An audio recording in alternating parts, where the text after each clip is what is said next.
Hello students, आज आपके लिए बहुत इंपॉर्टेंट टॉपिक है और आज हमारा वन शॉट पूरा लेक्चर है। मतलब टॉपिक भी ये आपके लिए इसलिए काम का है क्योंकि रियल लाइफ में अगर आप टेली कर रहे हैं तो आपको इस चीज़ का आना बहुत ज़रूरी है और इसी चीज़ को बोला जाता है लेजर्स एंड ग्रुप्स। यानी कि अगर आप अकाउंटिंग की कोई से भी बिजनेस में जा रहे हो, अगर आप चाहते हो कि आपकी बैलेंस शीट एकदम सही बने, अगर आप चाहते हो कि आपका प्रॉफिट एंड लॉस सही बने, तो आपको लेजर्स एंड ग्रुप के बारे में नॉलेज होना चाहिए। और आपको टेली के अंदर ऑलरेडी ग्रुप बनाए गए हैं और आपको सिर्फ ये चीज आना चाहिए कि कौन सा लेजर किस ग्रुप से बिलोंग करेगा, क्योंकि ग्रुप का कनेक्शन अंदर ही अंदर balance sheet, P&L account, trial balance, outstanding से सबसे कनेक्ट कर दिया गया। तो चलते हैं हम लोग आज देखते हैं कि कौन सा लेजर किस ग्रुप में आएगा और क्यों आएगा और उसका रियल में उसका थ्योरी क्या होती है। इन सभी चीजों के लिए हम आगे बढ़ते हैं। वन शॉट आप इस पूरे की पूरे वीडियो को जरूर देखिएगा। अगर आपको आज भी अगर लेजर डालने में कंफ्यूजन होता है तो आज के बाद आपको कभी कंफ्यूजन नहीं होगा। तो अब हम देखते हैं कि किस तरीके से कौन सा लेजर किस ग्रुप से बिलोंग करेगा, उस चीजों के बारे में हम चलते हैं। सबसे पहला जो ग्रुप होता है उस ग्रुप का नाम होता है कैपिटल ग्रुप। हम कैपिटल का उपयोग क्या करते हैं और क्यों करते हैं, सबसे पहले देखेंगे कैपिटल क्या है। तो देखते हैं हमारे पास कैपिटल यानी पूंजी, पूंजी खाता। यानी कोई भी बिजनेस अगर स्टार्ट होगा तो आप भी जानते हैं कि उसमें आपको पैसे को इन्वेस्टमेंट करना पड़ेगा और पैसा इन्वेस्ट किया मतलब बिजनेस स्टार्ट करने के लिए हमने जो पैसा लगाया, तो उसके ऊपर कौन कौन से लेजर का इफेक्ट गिरेगा। देखते हैं कि अगर मेरे पास पैसा है तो कैपिटल जो होती है वो कैपिटल एक लेजर डलेगा और जुड़ेगा कैपिटल ग्रुप से। यानी ऐसे सारे लेजर जिनका प्रभाव कैपिटल को इंक्रीज करने पे और डिस इंक्रीज करने पे दोनों पे गिरता है। कैपिटल अकाउंट, ड्राइंग अकाउंट यानी आहरण, अगर हम अपनी कंपनी से पैसा विड्रॉ करेंगे तो उसका ग्रुप होगा ड्राइंग अकाउंट। हाउस रेंट, मगर मालिक अपना अगर मकान किराया या घर के खर्चे ये दोनों अगर देगा तो कहां से देगा, अपनी कैपिटल से, अपनी पूंजी से, तो उसका ग्रुप भी कैपिटल से कनेक्ट होगा। बच्चे की स्कूल की फीस हो या बच्चे की ट्यूशन की फीस हो या खुद का बीमा हो या फिर हमारे एग्रीकल्चर से रिलेटेड इनकम और एक्सपेंसेस। कई बार दिमाग में स्टूडेंट ये सोचता है सर ये एग्रीकल्चर से रिलेटेड क्या होगी, भाई मेरी खेती भी है, मेरा बिजनेस भी है और मेरी खेती भी है। तो अगर मेरे खेती पर मुझे 1 लाख रुपए के लिए कुछ सीड्स, कुछ दवाइयां और भी लेबर चाहिए दिया तो मेरे खर्चा हो गया। अब जो 1 लाख रुपया मैंने अपनी खेती पर इन्वेस्टमेंट किया था, अब उससे मेरे पास प्रॉफिट आया। भाई 1 लाख की फसल हमने खर्चा किया तो 2 लाख की फसल आई, तो मेरा 1 लाख तो खर्चा हो गया मगर 1 लाख इनकम भी तो हुई, तो कहीं ना कहीं मेरी कैपिटल बढ़ जाएगी। बोलने का मतलब सिंपल सा है, इस कैपिटल ग्रुप के अंतर्गत इन सारे लेजर से हमारी कैपिटल घटती भी है, बढ़ती भी है, तो इसका प्रभाव हमारी कैपिटल पे गिरता है। इसलिए इसका नाम दिया गया है कैपिटल, पूंजी खाता। तो कोई भी बिजनेस को स्टार्ट करने में जब पैसा लगाया जाता है तो उसे बोला जाता है कैपिटल ग्रुप। नेक्स्ट हम लोग चलते हैं, तो अगला नेक्स्ट आपके सामने आएगा वो है हमारा बैंक ग्रुप। बैंक एक ऐसा ग्रुप होता है जिसमें कोई भी चीज का प्रभाव बैंक के ऊपर गिरता है। अब देखिए यहां पर एक चीज होती, कई बार स्टूडेंट के दिमाग में आता है सर बैंक में लोन लिया और बैंक को या किसी को लोन दिया तो क्या वो भी इसमें आएगा? नहीं, बैंक ग्रुप में हमेशा हम उन लेजर्स को शामिल करते हैं जिन बैंकों में हम पैसा डिपॉजिट करते हैं, और अगर हमने डिपॉजिट पैसा किया हुआ है और अगर हमें पैसों की जरूरत है तो हमने विड्रॉ भी करा, तो वो दोनों जाएगा हमारा बैंक ग्रुप में। तो हमारा बैंक में सेविंग अकाउंट हो या बैंक में करंट अकाउंट हो या फिर हमारा अनदर कोई सी भी बैंक से रिलेटेड हो, तो वो हमेशा इस ग्रुप में आएगा, बैंक ग्रुप में। तो याद रखिएगा, लोन लेने वाला लेजर या किसी को लोन देने वाला लेजर कभी भी बैंक ग्रुप में नहीं आता है। इस बात को आप हमेशा ध्यान रखिएगा। नेक्स्ट ग्रुप पे हम चलते हैं, तो आता है loans and liability. Loans and liability एक ऐसा ग्रुप होता है जो कि हम जब भी अपनी कंपनी से, अपने व्यवसाय से किसी को अगर हम लोग किसी से अगर हम लोन लेते हैं तो वो कहलाता हमारा लोन्स एंड लाइबिलिटी। मतलब लाइबिलिटी का मतलब होता है दायित्व, और दायित्व का मतलब होता है कि अगर मैंने किसी से पैसे की जरूरत पड़ी तो मैंने लोन ले लिया। तो देखिए यहां पर लोन को मैं 3 अलग अलग पार्ट में एक्सप्लेन करने वाला हूं। पहली बात, ये वो लोन है जो मैंने किसी बैंक से अगर डॉक्यूमेंट के बिहाफ पे, इनकम टैक्स के बिहाफ पे लोन लिया है, तो ऐसे लोन हम लेते हैं। बैंक से लोन लिया, अगर हम यहां पर आ गए, मान लीजिए हमने बैंक से लोन लिया, आगे हम चलते हैं इसमें। ये देखिए हमारा लोन्स एंड लाइबिलिटी, मैंने बैंक ऑफ इंडिया से लोन लिया, बैंक में गया, अपना इनकम टैक्स रिटर्न, अपनी फाइल जमा करी, बैंक को लगा कि इनको लोन देना चाहिए, तो हमने बैंक से लिया, हमने बजाज कंपनी से लोन लिया, मुथूट फाइनेंस कंपनी से लोन लिया, या किसी भी ऐसी कंपनी से लोन लिया, तो ये सारा की सारा जो आएगा वो आएगा हमारा लोन्स एंड लाइबिलिटी में।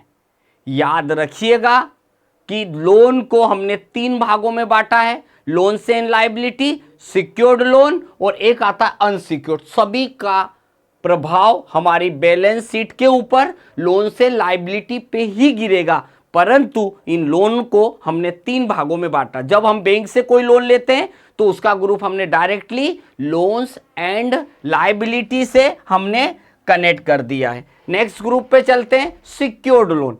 ऐसे लोन, सिक्योर्ड लोन ऐसे लोन होते हैं जो कि हमारे कोई भी चीज को हमको गिरवी रखना पड़ता है, सिक्योरिटी के बतौर पे रखना पड़ता है, तब हमें लोन मिलता है। जैसे हमने कोई बैंक में गए, गोल्ड लोन जमा किया, जैसे मैंने मान लीजिए बजाज कंपनी में गया, गोल्ड जमा किया तो मुझे गोल्ड लोन मिल गया। उसी प्रकार से कार फाइनेंस करवाई तो कार के कागज डॉक्यूमेंट रख दिया तो भी हमारा कौन सा लोन आ जाएगा, वो भी हमारा सिक्योर्ड लोन है। उसी के बाद हमने होम लोन लिया तो हमारी जमीन कागज रख लिए, बिल्डिंग के कागज रख लिए बैंक ने, तो भी वो हमारा लोन। तो ऐसे लोन जिन्हें हमें लेने के लिए कुछ न कुछ सिक्योरिटी देना पड़ी, तो ऐसे लोन को बोला जाता है सिक्योर्ड लोन। हर चीज के लिए मैंने डेफिनेशंस भी आपके लिए लिखी हिंदी में। अगर आपको कोई चीज में प्रॉब्लम आए, अगर मेरी वर्ड्स आपको समझ में नहीं आए, तो मैंने उसके लिए आपको उसकी डेफिनेशंस भी रखी है। तो एक सिक्योर्ड होता है, एक अनसिक्योर्ड होता है। सिक्योर्ड लोन में कोई ना कोई सिक्योरिटी हमको जमा करना पड़े। नेक्स्ट ग्रुप आया अनसिक्योर्ड लोन। ऐसे लोन जिसे लेने के लिए हमें कोई सिक्योरिटी जमा नहीं करना पड़ी, तो ऐसा लोन कहलाएगा सिक्योर्ड। और आप भी जानते हैं कि अगर हम किसी से उधार लेते तो कोई व्यक्ति नहीं देता है, पर अगर हम अपने पिताजी से पैसा उधार लेंगे तो उन्होंने अपनी कोई चीज हमसे गिरवी नहीं रखवाई, हमको लोन दे दिया। हमारे कोई फ्रेंड है, दोस्त है, उससे पैसे उधार लिए तो उसने भी हमें लोन दे दिया, तो ऐसा लोन भी कहलाता है। हमारे पास रिलेटिव से लिया, या फिर हमने फ्रेंड से लिया, या फादर से लिया, तो ऐसे लोन जिसे लेने के लिए हमें कोई एक्स्ट्रा गिरवी नहीं रखना पड़ा, तो ऐसे लोन कहलाते हमारे सिक्योर्ड लोन। नेक्स्ट में चलते हम लोग, यहां पर गए अगली उसमें, लोन्स एंड एडवांस असेट। जब भी हमारी कंपनी से हम किसी कुछ पैसा उधार हम भी देते हैं, ऐसा लोन जो हमने भी तो दिया, भाई मैंने लिया था तो लायबिलिटी, अब मैंने दिया तो मैंने अगर किसी एम्प्लॉय को पैसा उधार दिया, किसी व्यक्ति को दिया, किसी कंपनी को उधार दिया, तो ऐसे लोन कहलाते हैं, वो कहलाते हैं लोन्स एंड एडवांस असेट्स के अंतर्गत आते हैं। नेक्स्ट लोन में चलते हैं हम लोग, इन्वेस्टमेंट ग्रुप। इन्वेस्टमेंट एक ऐसा ग्रुप होता है जो कभी कभी प्रॉफिट के साथ लॉस भी दे सकता है। मान लीजिए मैंने गोल्ड लिया, अच्छा भाव था, अगर भाव बढ़ के मिला तो वो हो गया मेरा इन्वेस्टमेंट में प्रॉफिट हो गया। अगर मैंने कोई सिल्वर में लिया, शेयर्स लिया, सिक्योरिटी डिपॉजिट किया, म्यूचुअल फंड में पैसा जमा किया, तो ऐसे इन्वेस्टमेंट जो कभी प्रॉफिट भी दे सकते, लॉस भी दे सकते, बट इनका ग्रुप हमेशा इन्वेस्टमेंट में आएगा। और इस ग्रुप का इफेक्ट हमेशा जो गिरता है वो हमारी बैलेंस शीट में असेट्स तरफ होता है। पर किसी कारण से हमें लॉस हुआ तो ये इन्वेस्टमेंट ग्रुप उठ के हमारी लायबिलिटी के ऊपर भी आ सकता है। तो दिस इज इन्वेस्टमेंट ग्रुप, याद रखिएगा, ऐसी चीजें हमें हमेशा याद रखना। नेक्स्ट ग्रुप आता है फिक्स्ड असेट्स और एक करंट असेट्स। हम फिक्स्ड असेट्स एक्सप्लेन करते, करंट असेट्स का भी एग्जांपल बता दो। तो मेरा टीवी का दुकान है, मैंने 10 टीवी खरीदे और एक एक करके 8 लोगों को एक एक टीवी बेच दिए, यानी वो हो गई मेरी करंट असेट जिसका मैं व्यवसाय कर रहा हूं। तो मेरा इलेक्ट्रॉनिक का शोरूम था, मैंने 10 टीवी खरीदे, एक एक करके 8 बेच दिए, ये कहलाई मेरी करंट असेट। पर मान लीजिए मैंने 2 टीवी अपने घर में लगाए, जो अपने खुद के उपयोग के लिए लगाए, वो कहलाएगी मेरी फिक्स्ड असेट। तो ये मैंने एग्जाम्पल बताया। और मैं बोलता हूं एक एग्जाम्पल हो, जब व्यापार का मालिक व्यापार से स्वयं के उपयोग के लिए जो वस्तु खरीदता है उसे हम बोलते हैं fixed assets. Like TV, AC, car, laptop, mobile, plant, machinery, building, patent, goodwill, ये वो चीजें होती है जिन्हें हम लोग फिक्स्ड असेट्स को पे काउंट करते हैं। और फिक्स्ड असेट्स के ऊपर डेप्रिसिएशन लगाया जा सकता है, पर करंट असेट्स पे डेप्रिसिएशन नहीं लगता है। फिक्स्ड असेट्स जो शो होती है वो हमारी बैलेंस शीट में शो होती है। करंट असेट जो हम परचेज सेल करते हैं वो हमारे प्रॉफिट एंड लॉस का अकाउंट के अंतर्गत शो होती है। तो याद रखिएगा, फिक्स्ड असेट्स और करंट असेट्स में डिफरेंट भी याद रखना बहुत जरूरी है। इस तरीके से हमने सारी चीजें आपके सामने, और या कभी भी आप लोग कहीं भी कंफ्यूजन हो, आप हमारे इस ग्रुप के चार्ट को आप पढ़ेंगे, लेजर ग्रुप को पढ़ेंगे, टेली में कभी भी आपकी बैलेंस शीट में मिस्टेक नहीं आ सकती है। हमने ये सारा की सारा वीडियो आप लोगों के लिए ही तैयार किया है, ताकि आप लेजर और ग्रुप में कम से कम कभी भी कंफ्यूजन आपको नहीं होगा। अब आता है डिपॉजिट असेट। अब यहां डिपॉजिट का मतलब ये मत समझना कि आप हमेशा बैंक में ही डिपॉजिट करते हो। डिपॉजिट असेट्स का मतलब होता है जैसे आपने कहीं इन्वेस्ट करके रखा, कुछ टाइमिंग पीरियड के लिए इन्वेस्ट करा है। जैसे कि आपने डिपॉजिट फॉर वाटर कनेक्शन, भाई आपको नगर निगम से कोई वाटर कनेक्शन लेना था, उन्होंने 5,000 रुपए डिपॉजिट करवा लिया। अब जब आप कनेक्शन डिस्ट्रॉय करवाएंगे तो आपका 5,000 रुपए आपको रिफंड हो जाएगा। उसी प्रकार से टेलीफोन विभाग, टेलीफोन डिपार्टमेंट भी आपसे इन्वेस्टमेंट करवाता है। उसी प्रकार से आपको कभी इलेक्ट्रिक कनेक्शन चाहिए तो भी डिपॉजिट करवाते हैं वो। अगर आपको कोई दुकान लेना है मार्केट के अंदर, तो उन्होंने बोला भैया आपको 5 लाख रुपया पगड़ी लगेगी सिक्योरिटी डिपॉजिट, जिस दिन आप मेरी दुकान खाली करोगे आपका सिक्योरिटी डिपॉजिट आपको वापस कर दिया जाएगा। ये भी इन्वेस्टमेंट में जाता है। और आपने कोई एफडी बनवा ली, फिक्स डिपॉजिट एफडी बनवाई, उसकी एक समय सीमा होती है, उसके बाद आपको पैसा मिलेगा। तो ऐसा पैसा जो कितनी ड्यूरेशन के लिए हम जमा करते हैं, वो सिक्योरिटी डिपॉजिट के साथ साथ डिपॉजिट असेट्स में आता है। कभी कभी इसके ऊपर आपको ब्याज भी मिल जाता है और कभी कभी ब्याज नहीं भी मिलता है। भाई मैंने नगर निगम में पैसा जमा किया, वो जरूरी थोड़ी कि आपको ब्याज देंगे, बट डिपॉजिट तो आपने किया हुआ है। नेक्स्ट चलते हैं हम लोग परचेस ग्रुप। ये परचेस और सेल्स ग्रुप को तो आप दिमाग में रट के रख लो। अगर मैंने परचेस किया, कोई वस्तु खरीदी है, तो दिस इज परचेस, खरीदना। अब खरीदा और माल में मिस्टेक निकल गई, अब मैं नहीं रखूंगा, मैंने वापस कर दिया, तो परचेस रिटर्न। बट दोनों का ग्रुप हमेशा परचेस आएगा। उसी प्रकार से नेक्स्ट आता हमारा सेल्स ग्रुप। मैंने बेच दिया, कस्टमर को बेचा, कस्टमर को जमा नहीं, तो उसने वापस कर दिया, तो दिस इज सेल्स रिटर्न। तो एक परचेस रिटर्न और एक सेल्स रिटर्न, ये 2 वर्ड आपको लाइफ टाइम जिंदगी भर काम आएंगे, क्योंकि यही तो बिजनेस है, यही तो व्यवसाय है, इसी से तो हमारा पूरा व्यवसाय चल रहा है। अगर खरीदने बेचने परचेस सेल नहीं होगा तो फिर आप बिजनेस है ही नहीं। तो ये भी हमारे लिए इंपॉर्टेंट है। अब आता है क्रेडिटर्स और डेटर्स। अब कई बार स्टूडेंट कंफ्यूज होता है, सर आपने परचेस कर तो लिया, फिर अब डेटर्स क्रेडिटर्स क्या है? देखिए, परचेस करना और सेल करना ये एक प्रोसेस को बोला जाता है, पर किससे परचेस किया और किसको सेल किया, ये 2 चीज अलग हो गई। तो परचेस करना एक प्रोसेस, पर किससे परचेस किया वो कहलाता है क्रेडिटर्स। यानी दुनिया के वे सब कंपनियां, लोग, व्यक्ति, फर्म जिनसे हम माल खरीदते हैं, भले हम नगद खरीदे या उधार खरीदे, हम जिनसे परचेस करते हैं उन्हें बोला जाता है creditors. Like Hindustan lever limited, Patanjali हुआ, all the supplier, Tata motors, दुनिया के वे सब लोग जिनसे माल खरीदते हैं उन्हें कहा जाता है अकाउंट की भाषा में क्रेडिटर्स, और हमारी भाषा में हम बोलते हैं सप्लायर। ठीक उसी प्रकार से डेटर्स, ग्राहक, कस्टमर, वो सभी लोग जिन्हें हम माल बेचते हैं उन्हें कहा जाता है डेटर्स, चाहे फिर वो किराना हो जाए, चाहे वो इलेक्ट्रॉनिक हो जाए, एंड ऑल द कस्टमर्स, वो सभी लोग जिन्हें बेचा जाता है वो कहलाते हैं डेटर्स, जिनसे खरीदते हैं उन्हें बोला जाता है क्रेडिटर्स। तो ये दो चीज याद रखिएगा। मैं नेटलिंक हूं, मैंने मान लीजिए माल परचेस किया, तो जिससे खरीद रहा हूं वो क्रेडिटर्स, जिसको बेच रहा हूं वो डेटर्स, और परचेस किया तो वो एक परचेस हुआ, सेल किया तो सेल्स होगा। तो ये दोनों चीजें भी हमारे लिए बहुत काम की। नेक्स्ट ग्रुप पे हम चलते हैं, ड्यूटीज एंड टैक्सेस। यही तो जीएसटी है भाई।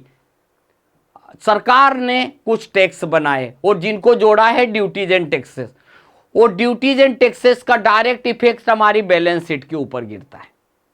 यानी कि सरकार द्वारा बनाए गए जीएसटी के टैक्स को 4 भागों में बांटा गया।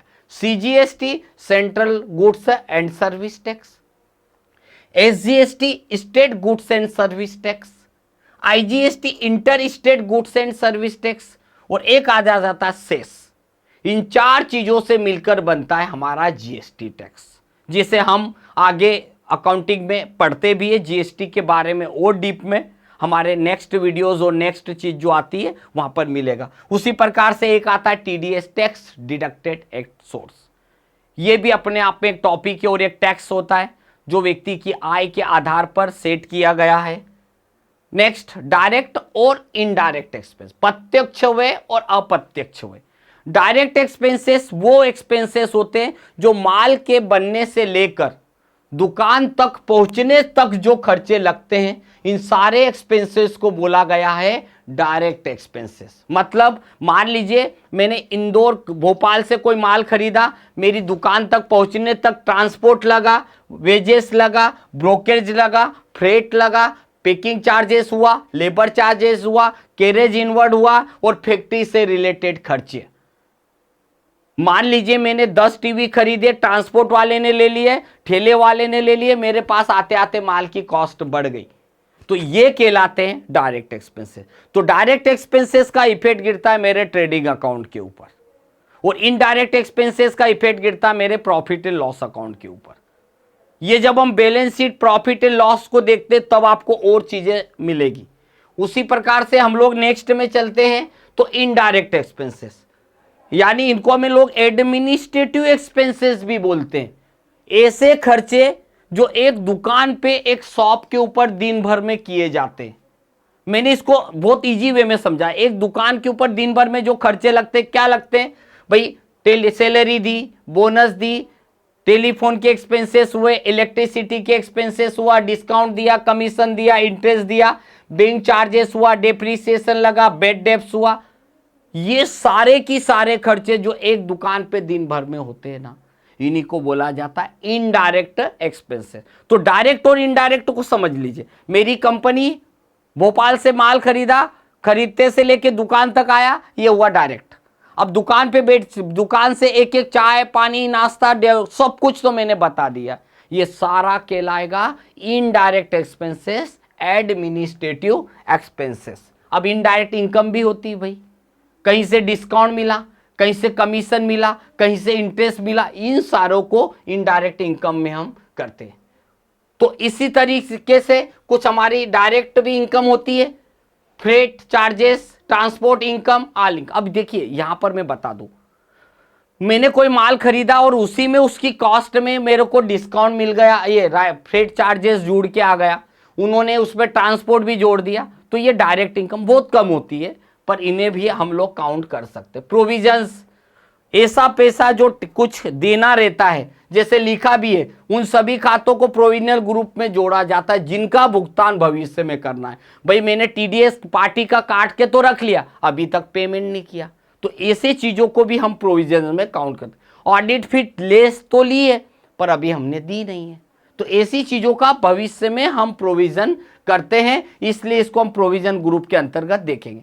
सस्पेंस ग्रुप भी होता है, किसी पार्टी से रिसिप्ट हो गया या पेमेंट हो गया परंतु उसका पता ही नहीं चल रहा है, ऐसे खातों को कुछ ही होता है, हर समय नहीं होता, इनको हम सस्पेंस ग्रुप में डालते हैं। कई बार क्या होता है रिसिप्ट हो गया पर वो मिल नहीं रहा है, पर अब ये आया तो था पैसा, हम इसे सस्पेंस ग्रुप में भी डालते हैं। स्टॉक इन हैंड, अब ओपनिंग स्टॉक और क्लोजिंग स्टॉक इसको हम स्टॉक इन हैंड में शामिल करते हैं। जैसे हमारा बिजनेस मैनुअल था, अब हमने कंप्यूटराइज किया, तो पुराने साल का जो स्टॉक नए साल के लिए लाते हैं उसे हम बोलते हैं ओपनिंग स्टॉक, और 31 मार्च को जो स्टॉक होता है उसे हम बोलते हैं क्लोजिंग स्टॉक।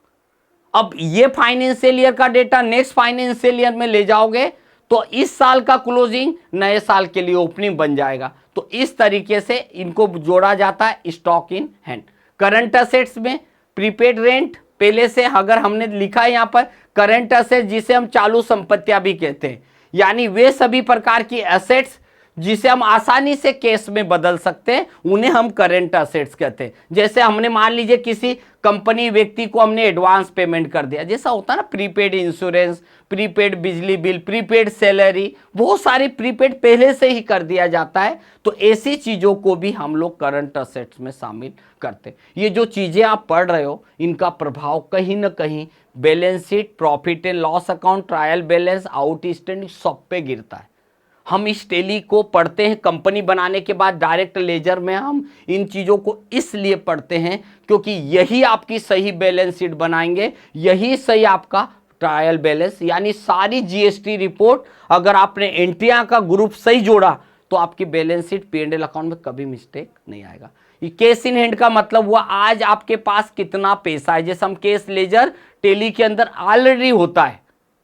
पेटी केस का मतलब है भाई आज आपके पास बैंकों में आपको लाखों रुपया है, आपके पास आज केस के रूप में क्या, पेटी केस क्यों बोला गया कि आपके पास अभी पेटी में कितना पैसा है, आपके पास अभी हाथ उधारे के लिए केस रुपया कितना है, उसको हम बोलते हैं केस इन हैंड। अब आता ब्रांचेस एंड डिवीजन।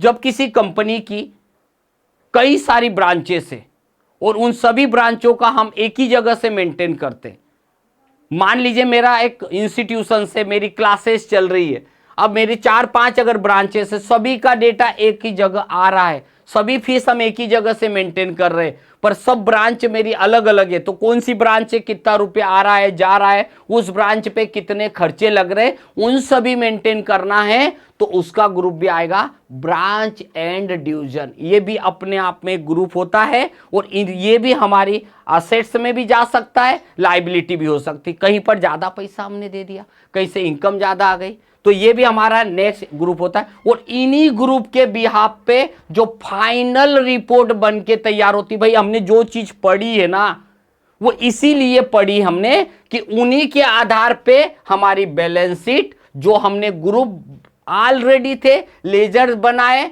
तो सब अपनी अपनी जगह जाकर इन्वेस्टमेंट में असेट्स में चले गई, कैपिटल के अंदर की चीजें कैपिटल में आ गई, उसी प्रकार से लाइबिलिटी, सारी की सारी चीजें, सारी की सारी रिपोर्ट ऑटोमेटिक बनती है। और हम एक वीडियो ऐसा भी आप लोगों के लिए बनाएंगे जिसमें ट्रेडिंग अकाउंट को कैसे देखा जाता है, बैलेंस शीट को कैसे देखा जाता है, सारी चीजें आपको यहाँ 1 बाय 1 मिलेगी। ट्रेडिंग अकाउंट क्या होगा, इसमें डायरेक्ट एक्सपेंसेस कौन कौन से होते हैं, परचेस और जो डायरेक्ट एक्सपेंसेस लगते हैं वो ट्रेडिंग में जाते हैं।